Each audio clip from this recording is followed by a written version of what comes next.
Gerald, okay ka lang? May sugat ka. Tama na, Betsy. Tapos na! Wala na tayong magagawa para magamot to dahil ang lala na ginawa natin sa kanila! Hayaan mo, gagawan ko ng paraan. Mauuto ko pa rin si Robert.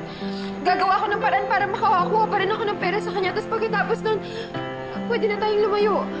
Ganun ba yun? I don't understand. Ang dami kong tanong. Nababaliw na ako kakatanong sa isip ko. Gina, please. Huwag mong isipin na nagkulang ka. Huwag! Naliniit ako, Maki. What if talagang...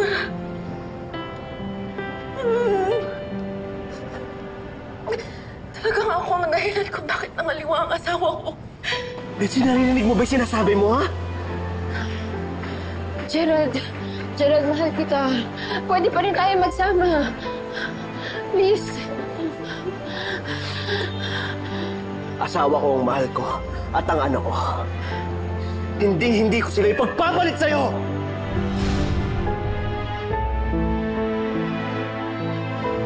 Paano kung nagkulang ako? Ako yung may kukulang. Gina, hindi ganon yun.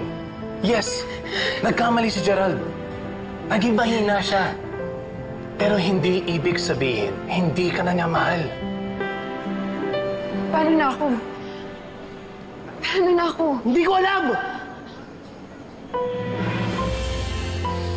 So ano yun? Basta-basta mo na lang ako iiwan sa ere? Ganon? Ginusto mo to, di ba? Nakikipaghiwalay na ako sa'yo, pero ikaw itong mapilit! Ayaw mong kupigil, hinayaan mo pang humantong sa ganito, kaya ito nangyari! Napakawalang yamo! Ako pa nga yung sinisisi mo! Mas malaking mawawala sa akin dito dahil nakipagrelasyon ako sa'yo! Ano mawawala sa'yo, ha?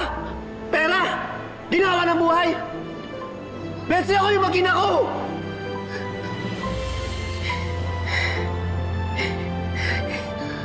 Mahina yung pagmamahal niya. Kasi hindi siya binigyan ng sapat na lakas para labanan yung tukso. Her love failed me.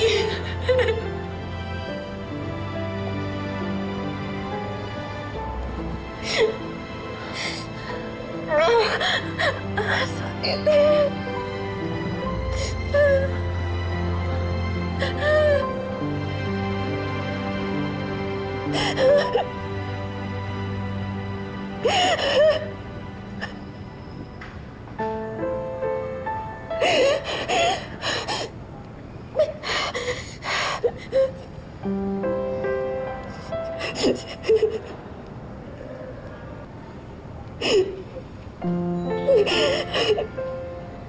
Nagsisisi na ako ngayon.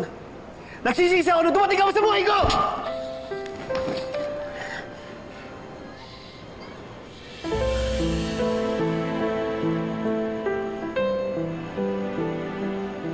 Kayo!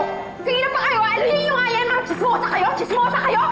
Ikaw na ngayon ng agaw. Ikaw pa yung nagmamaganda. Lakas na tropa kumabi. Kala mo may kakampi ka rito? Lumayas na kayo dito! Les! Les! Kabe! Ano? Kabe! Kabe! Sira! Nahulog sana kayo! Kabe! Kabe!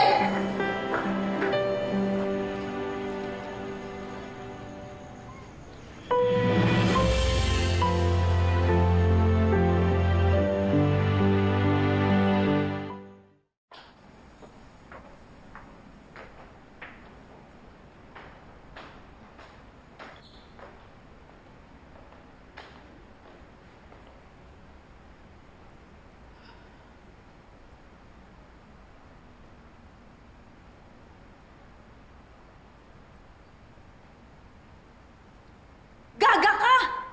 Kanina pa kita tinatawagan! Ano na naman itong skandalong pinasok mo, ha? Aray! Nay! Nay! Aray! O, inaway! Aray! Kalat na kalat yan! Ano ba yan? Pati ba naman ako sasaktan niyo kung ano-ano nang inabot ko kanina? Gaga ka kasi! Sinabi ko na sa'yo, hindi ba? Layuan mo na yung Gerald na yan! Ano ka ngayon? Nasaan asawa mo? Nasa ospital. Inatake na ata.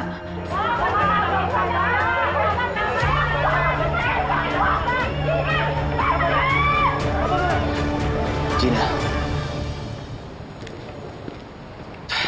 Gina. Ang ginagawa mo dito? Kamusta si Dad? Okay lang si Dad.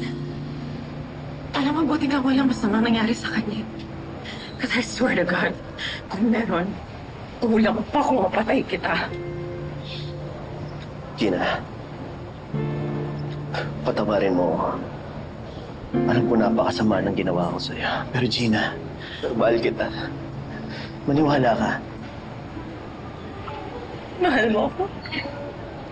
Talaga? Gerald, kung mahal mo ako, hindi ka magpapatukso sa ibang babae.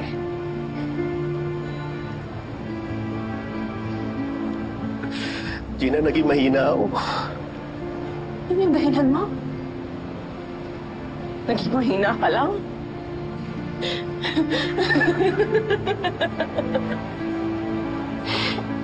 Talaga? Naging mahina ka? Ang mahina gumagawa ng paraan para lumakas. Pero anong ginawa mo? Naging masaya ka sa bawat minuto ng weakness mo. Bihira ka, Diyos ko naman. Gumawa ka pa ng bagong problema. Hindi ko maintindihan sa'yo, Betsy! Sinabi ko na sa'yo, sana na kontento ka na lang sa asawa mo. Bakit kailangan namang ang hirap pigilan ng katawan mo? Nay, mahal ko si Gerald. Pero siguro hindi mo maiintindihan yun dahil wala ang iniisip kundi pera, pera, pera! Hoy! Huwag mo ko magsasalita ng ganyan, ha? Eh, ano ngayon kung mukha kong pera? Nakita mo narating natin? Para sabihin ko sa'yo, walang mali sa desisyon ko. Ikaw! Yung pag-ibig mo, saan ka dadalhin yan, ha? Sa impyerno? Betsy, ayoko nang bumalik sa squatter. Sanay na ako sa malambot na kama. Sa di-aircon na kwarto. Ha? Sa banyo na may tissue. Sa ref na may laman. Sa bahay na malakas sa internet. Nay, ako rin naman! Ang tanging pagkakamali ko lang, akala ko makukuha ko lahat-lahat at kasama dun si Gerald. Gina. Paano katagal niya na ako nilalok? Ha? Kailan pa? Kailan lang? Kailan yung kailan lang? Nung umalis ka pa Amerika. Tapos, pag-uwi ko, tuloy-tuloy lang kasayahan niyo. Sumagot ka ilang beses yung ginawa. Gina, please. Huwag na natin ito pag-usapan. Dalawa? 5? 20? Gusto ko malaman gano'ng kadalas. Twice a week? Once a day? Sa kanya kayo ba tumatakbo pag di ako pwede? Ganun ba yun? Gina.